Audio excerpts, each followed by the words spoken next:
Hello and welcome back to the Artful Wellness series. Today we are on our fourth podcast and have an amazing guest with us. His name is Daniel Mazzone. Welcome. Hello. Thank you for having me. No problem. Thank you for coming in. Daniel is a very well-known artist, Canadian artist, and we're very excited to talk and learn a little bit more about his story in regards to resilience and following your dreams in life and kind of overcoming some pretty tough challenges along the way. So, as I said, thank you so much for taking Thanks the time for having me. and talking with me today. So for our audience, Daniel, can you give us a little bit of, I guess, just a background on who you are and what you're currently doing?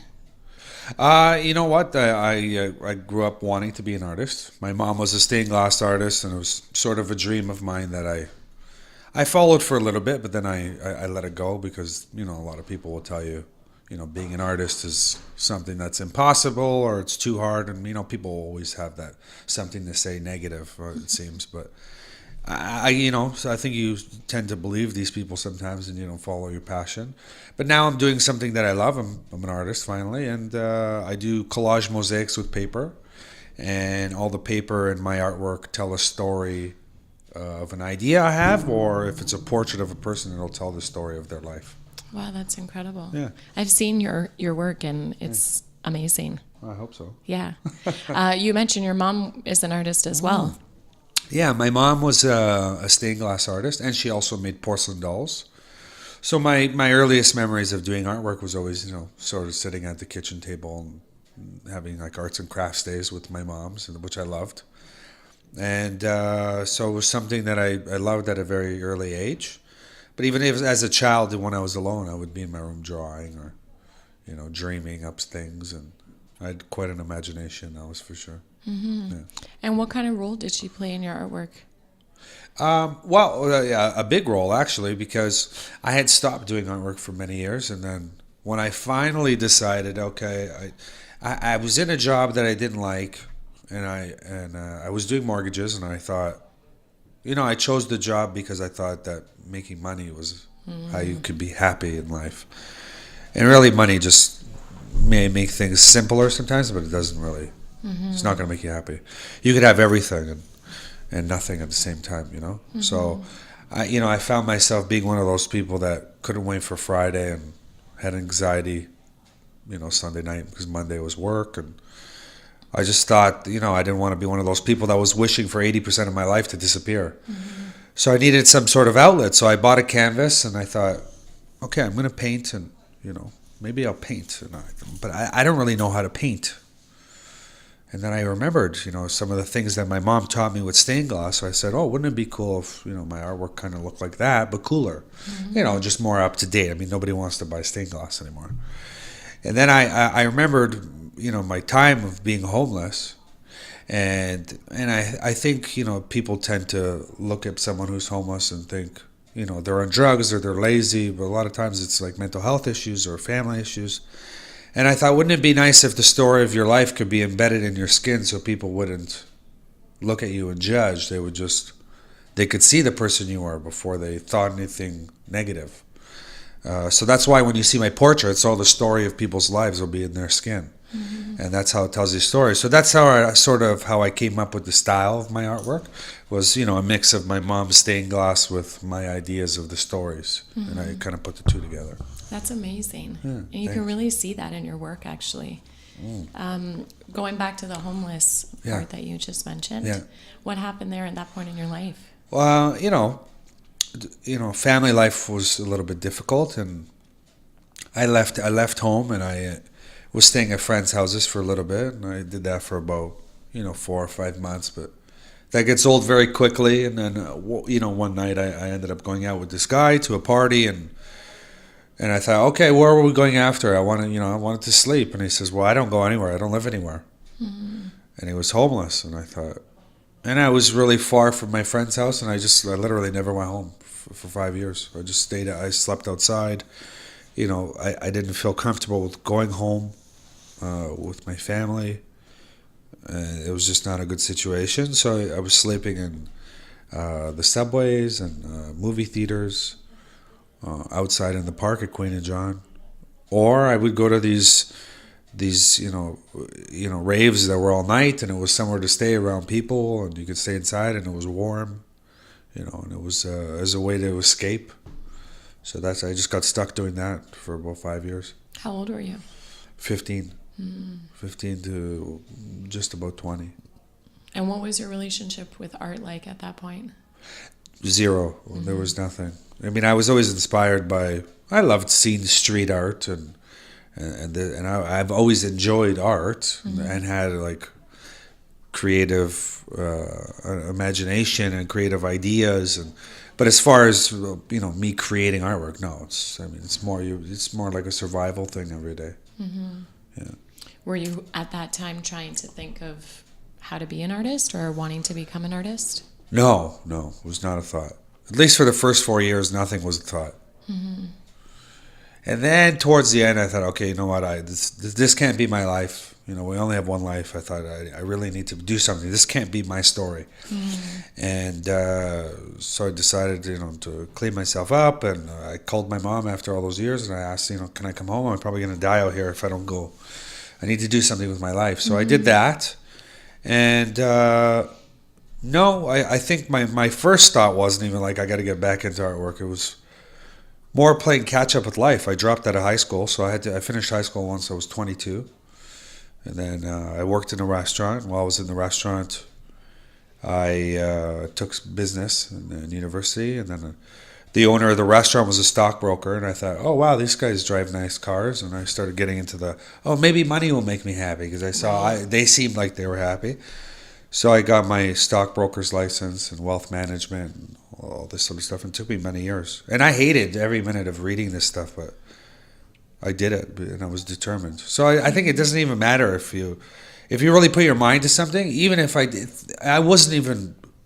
It was really hard for me to read those books because I was not into it. But I still passed, and I still did well because I really put my mind to it. And but it just ended up being a job I didn't love. Yeah. When we talk about resilience, I think there might be a fine line between resilience and maybe addictive personality, right? And it takes a lot of, I guess, persistence to kind of get through things that you're mentioning you don't necessarily want to do. Of course. Yeah. So I think sometimes they do go hand in hand. In order to get back on top, you got to become relatively obsessed about the end goal. Totally. I think, with addiction, it's... people who have addictive personalities. I don't think you ever get over addiction. This is who you are.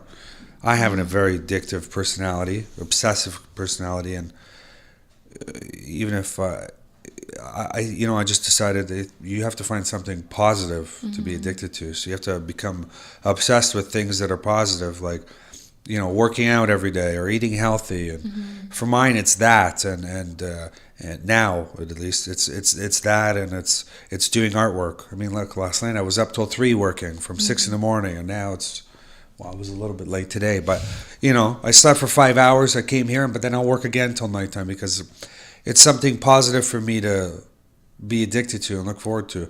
I don't think you're ever going to say, "Oh, I'm just going to get rid of this addictive personality of mine and I'm going to be normal like the rest of society." Well, you know what? We're not normal. What is normal? I mean, there is no normal. Everybody's got different personalities, and this just happens to be a part of yours. I swear, I found this jerk chicken place last week, and I ate it 5 times last week. Which place was it? Alwyn's. It's so good. Okay. This is not a plug. This is not a plug. I'm not being sponsored by Alwyn's. Exactly. No, but you know what I mean. So I go, okay, it's not unhealthy. This is okay to do. So I think you just have to decide: is this something I'm going to be obsessed about? Is it whether it be drugs or pornography or smoking or your jewel or whatever? Are these things going to benefit me? Are they going to ruin my life, affect my life, affect my friends and family? Is this going to really make my dreams come true?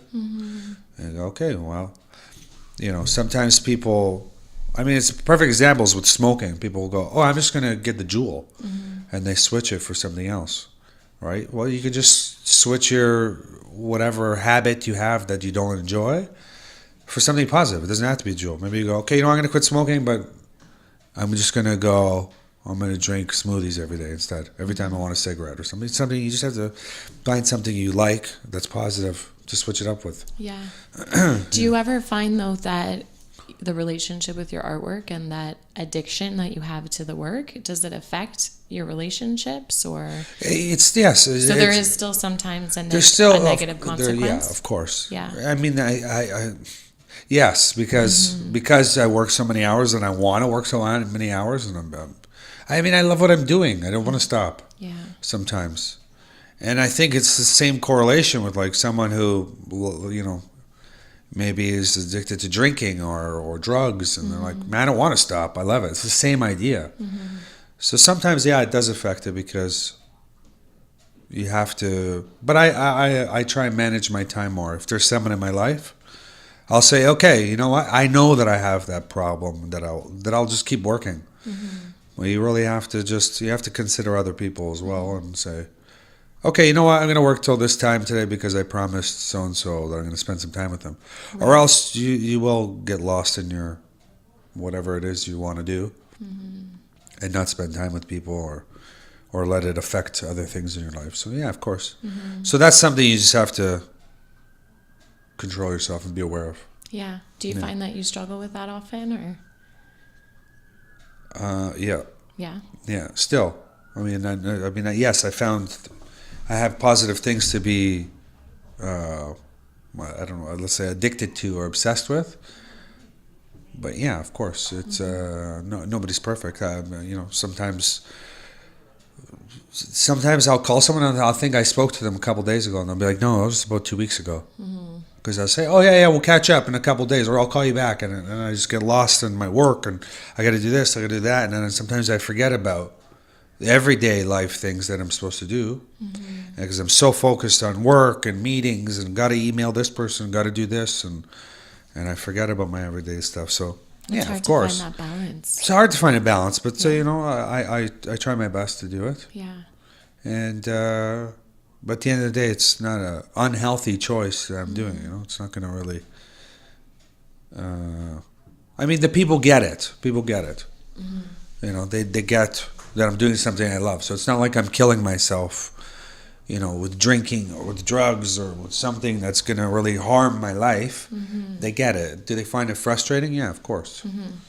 But I love this example of a behavioral issue. Like a behavioral addiction. I can relate. I'm pretty addicted to this center and the work that I do. And on one level, it's really positive because being my age and accomplishing what I've accomplished, I'm sure you can relate, is really fulfilling. And then also there's that soulful connection too with, the purpose behind my work. Yes. And, some would say I'm like addicted to changing mental health and helping those that are struggling, right? So totally. I completely relate to that. But I think an important point is also like this self-awareness that we have to maintain when we are obsessed or addicted. There are other aspects to your life than what you love. Yeah, 100%. We can't ignore those sides because then you become not sick, but unbalanced. Yeah, that's why sometimes, people's marriages don't work out because they're obsessed with their work. They're workaholic. It's another thing. It's an addiction. You love to work. But then it'll affect you because maybe you don't go home and hang out with your kids, or you don't see your wife or your husband or whatever the situation is. Yeah. So it's the same scenario. It's just different. Yeah. So I think addiction in general, when people say addiction, they think it's, drugs or alcohol, but it's just it can be anything. You just have to find the positive parts of the addiction, stick with that, and keep an eye on the rest of your life as well. So tell us a little bit about your creative process, because there's I think a lot of people that I work that are artists or work with that are artists actually rely on, you're talking about substances, and that's sort of a big, I guess, not coping strategy, but I guess aspect in their process. But you don't have that struggle. So what is it that you kind of pull to or use for your own creative process? Is it music? Right. Is it going out and looking outside? Well, you know what? Listen, I have friends as well that I think rely on, drugs or alcohol to be creative. But you know what though? I don't. I think maybe we get in a mindset that we think we're better. So maybe subconsciously we do better work when we're on drugs or alcohol. But you know what? I think I've kind of, I put music on and I let myself go without it. Yeah. But I think sometimes when we've like set our mindset to something, we'll be like, oh, no, I paint better when I'm drunk. Or I need to get high before I do this. And then now I'm drunk. Now I can really be free. Yeah. So I think it's just a mindset. Because it's not really like your imagination opened up. Yeah. No, it's there. You just have to learn how to open it up without being high or drunk or whatever it is you have to do. Daniel, I love that so much. And we say that here all the time. We do work from cognitive, emotional to behavior. So it starts in the mind, right? Yeah. And kind of what you're describing. It's there. It's not like it's disappeared. Yeah. The drugs and alcohol are not the key to open it up. It just happens to do that because you believe it. Exactly. Yeah, exactly. That when that belief starts, I need to have substances, then of course our emotions and our behavior are going to follow that belief. Of course. It's right? kind of like if I gave you some pills and I said, well, these vitamins here are going to make you feel like you have more energy today. You're going to take them and be like, oh, you know what? I kind of feel like I have more energy and I could have just given you like vitamin D pills and then it does nothing. Right. But you think that. And because you thought it, you'll feel it. I love that. Yeah. So for me, I listen to music all day. That's amazing. Yeah. Yeah. And you can just go. I mean, you were just saying I go. You went like almost 24 hours basically working. Oh, wow. That's scary. I never thought of it that way. Yeah. I was 6 a.m. till 3 a.m. I mean, most days are not like that. I usually just like 8 o'clock till like 12 or 1. Yeah. Which is scary. But, I'm doing something I like.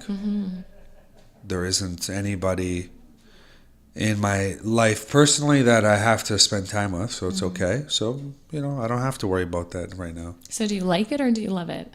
No, I love it. There you go. I love it. Yeah. Perfect. What's not to love? Just like arts and crafts all day. It's funny. A friend of mine called me, and he says, "What are you doing?" I said, "I'm working." He goes, "Listen, never tell me you're working again." When you're just sitting there like painting and coloring. He goes, "Don't use that word anymore." Yeah. I'm sure it feels like work sometimes, though. The stress. Of course, there's a lot of stress. And it's just like, just because you're doing something you love doesn't mean that. I mean, this is a good thing to talk about too. It's just because you're doing something you love every day and it's your dream, it doesn't mean that there's not going to be stress or hard times. And of course, it's very stressful. There's a million things going on. But you know what? I'm working 100 hours doing something I love a week versus 40 hours for someone else that I hate. Not that I hate the person, but I hate the work. Purposeless work. Yeah, I get that. You're doing something for yourself. And I think, I wish most people could just kind of drop what they were doing and do something they love instead of, I think that's a big part of, people who have negative addictions too, is just like everything else in your life you have to fix. You have to be happy with yourself and your surroundings before you can really just, okay, I'm going to follow my dreams. You have to be happy yourself. So it's, I think, one step at a time. Yeah. I mentioned this actually in a podcast a couple of weeks ago, but when I was working more as a counselor here rather than the director, I one of my favorite questions was, A, what do you think spirituality is? And B, what's your purpose in life? Yeah. Because I really believe that everyone needs to have a purpose, of course. Whether it's to help others or to produce art or to be there as a father or mother to your family or a good friend or a teacher. I mean, it doesn't really matter what it is so long as there's that self-connection of what it is that you're meant to do. Yeah. So, and I think when you find that and you're so connected in that way, you're right. The stress and, anything that comes after that is... I don't want to say easier to manage, but you're able to manage it because there's a purpose to it. Rather than like the 40-hour work week, which has no purpose, and then I'm getting stressed and I'm having all these demands, and then you don't have that connection with self. Totally. You know what? I always believe in that big time because if you think about it, people when they retire and they just start doing nothing, this is when they like fall apart. There's no more purpose. Yeah. And I think that's what keeps you living longer too. When you have a purpose, but not only a purpose, and you're happy. If you have a purpose and you're happy with the purpose, you'll live a much longer, happy, healthier life. Because then your brain is working or doing something you love, and there's a reason to get up every day. If you have no reason to get up or be happy, that's a problem. Yeah. Yeah. Completely agree. So I hate to break it to you, but some people are calling you the next Andy Warhol. Yeah. I'd rather be the old Andy Warhol. Much cooler hair. How do you feel about that? I mean, no, I that's, think that's amazing. Congratulations. It's great. I get a little bit shy about it, but I think, Andy Warhol is definitely someone in the art world that's left, legacy behind and really a big impact on how people make artwork and think about artwork, and so I think if I can, to be someone to say that about me is, quite an honor, and I think if I can fill half of those shoes, I'd be happy. Do you feel like you are? Just got my foot in the shoe so far. So how long has it been that you've been doing this art 8 years. form? 8 years. 8 years. Yeah. Okay. Yeah. So I don't know how old you are now, so I don't know when 30, that would have I'll been. be 39 in July. 39. So you did spend, with the timeline you were saying before. Long time, yeah. Yeah, it was a long time that you weren't identifying as a complete 100% artist. Oh, yeah. Yeah. Yeah. I did it because I needed an outlet, I didn't do it because I wanted to sell artwork and, and make money. I just thought, I need something to look forward to every day. So even if you have a job you don't like, I didn't plan on quitting my job. I didn't say, okay, I'm going to quit my job and I'm going to do artwork. I just said, okay, let me start with, okay, this is my outlet. This is my positive thing to do. I'm going to do artwork. I need something to look forward to when I go home every day. And I think maybe, people with addiction problems that are not so good, whether it be drugs or alcohol or whatever, they get home from a job they don't like and they don't have anything to look forward to when they get home. So it's like, I'll just, maybe I'll go into the fridge and grab a beer or do whatever. For me, it was like, I can't wait to get home and draw or do artwork. Yeah. And then I would stay up all night doing that. So, Daniel, what does your mom think about you being the next Andy Warhol? She hates it. She does? No, she loves it. Okay. She doesn't really know. I don't think she really says anything about that. She's happy. She wanted to be an artist, and I think she always says that I'm doing something. I've taken it to a point where she wished she could have, but she was in a different situation. She had 4 kids, and it was different times. So she's really happy. Yeah. And do you share, the process every day with her? Yeah. Yeah, I call my mom all the time. Yeah, and do you talk about your pieces with her? Of course, yeah. I always send her pictures like when they're half done, see what she thinks. Wow. Because her opinion would matter to me, and she'll tell me the truth. That's amazing. Other people won't. Yeah, exactly. She'll tell me, I don't like this. She's the only person who'll tell me, I don't know if I like this. But then, other people you ask them, be like, no, it's brilliant. Right. I'm like, no, I hate it. I'm going to kick it in half. Yeah. And I'm sure she gets it on the level, too, of actually understanding the whole process. Of course. Having a vision. Yeah, of putting course. Putting it, no pun intended, on paper. Yeah. Creating it. Yeah. So Totally. I'm sure the opinion is very valuable. Yeah, totally. I know that it just looks beautiful. But yeah, you should come anytime you want to come see. Yeah, it's really quite remarkable. Yeah. What do you think now when you look back at this whole journey you've had, especially those 5 pivotal years of your life and, not having a place to live? Yeah. Coming out of it, not devaluing money. What do I think about? Yeah. At 38 it's crazy. I don't think about it. 38. Everything happens so fast now. I don't know if sometimes I stop and I go, this is pretty cool. But most times I'm just so obsessed with like, okay, what's the next piece of artwork? What's the next show? What am I? I'm always on the go. That I rarely stop and think like, oh, this is pretty cool where you've come to. I don't even think about it. So where do you Other people do. When they bring it up, I'm like, They say, well, you should be proud. I'm like, yeah, no, I'm good, but it's not good enough. And that goes again with the, how do I become better, the obsessive, addictive, how do I become better? How do I make better artwork? And it's just, how I deal with it. But it's okay for me because it works, because I'm always pushing my artwork to look different and better and new ideas. So there's good and bad, pros and cons to everything. So where do you find your gratitude? Grateful? Do you take a moment ever for yourself? I love taking naps. I'm joking. No, for me, being able to travel is the key for me. That's when I get to really appreciate things, especially when you go to a country that's not so well off as where we are. It really just makes me think, you know what, my life's pretty good. Yeah.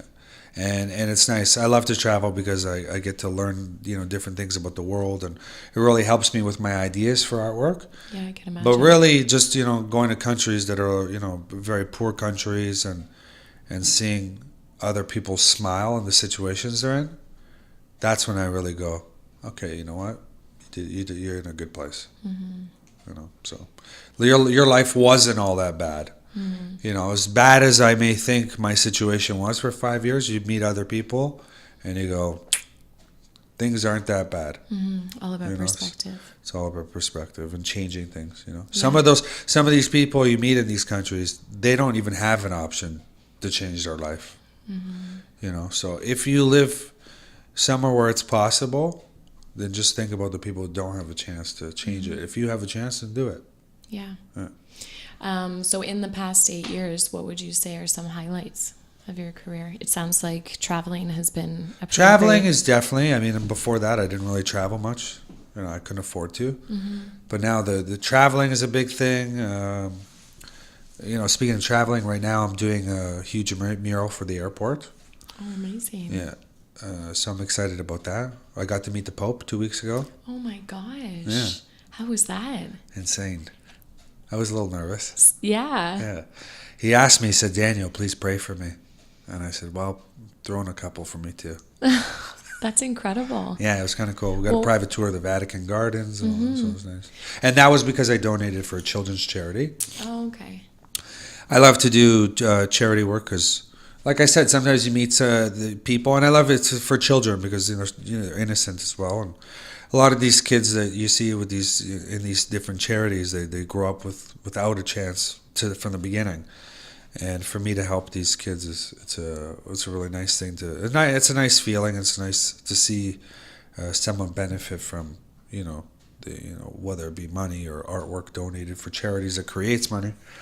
So that's a really important thing for me. And one of the charities I donated to ended up being a charity that the Pope runs. And they invited myself and the person who bought the artwork to meet the Pope. That's incredible. Yeah, it's pretty And cool. what did he say to you about your artwork? I love the artwork, and it was just it was very brief. You don't get to hang out with the Pope for too long. But no, it was a really nice experience, and I'll never forget it. I think I'm going again next year. To see the Pope? Yeah. He's invited you back? Yeah. You're going to hang out I again? think we're going. I think the same people are going next year. Wow. Yeah. Well, I'll donate it again, but yeah. Well, I think once you've reached or met the Pope, I don't really know where. You know what? I did an interview last week, and they said that. I said, "Well, you've met the Pope. This is pretty much it. What's next?" And I said, "Well, I'm going to the moon next month, and I'm going to paint something on the moon. So we'll see. I'll let you know then." Well, it sounds like there's not a whole lot that's out of your reach, Daniel. I hope not. I don't think anything's out of anybody's reach. Anything's possible if you. You know what? Anything I've ever thought about or dreamed of has come true. But you have to work at it. It's just not going to happen. Right. But if you really work towards a vision you have in your head or things you see, then they'll come true. I guess maybe one of my last questions would be, how much do you believe setting an intention is part of that process? No, of course. You have to. You have to. After my first piece sold, I said, okay, this is what I'm going to do.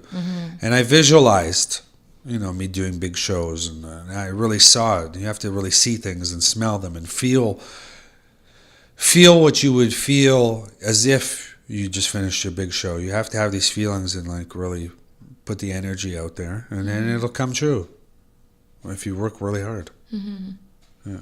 So do you think art's your purpose in life? 100%. Yeah. Yeah, I can't imagine getting a job. Because I have a job that I love. I retired the day I did something I loved. Yeah.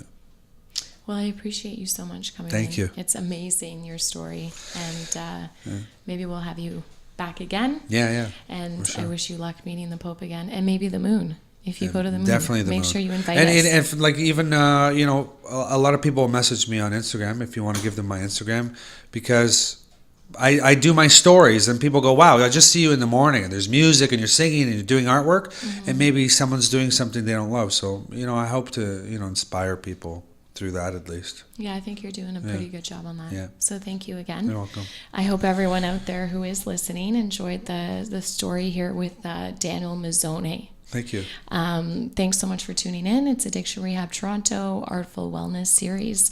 If you need help out there, just remember to reach out, www.addictionrehabtoronto.ca.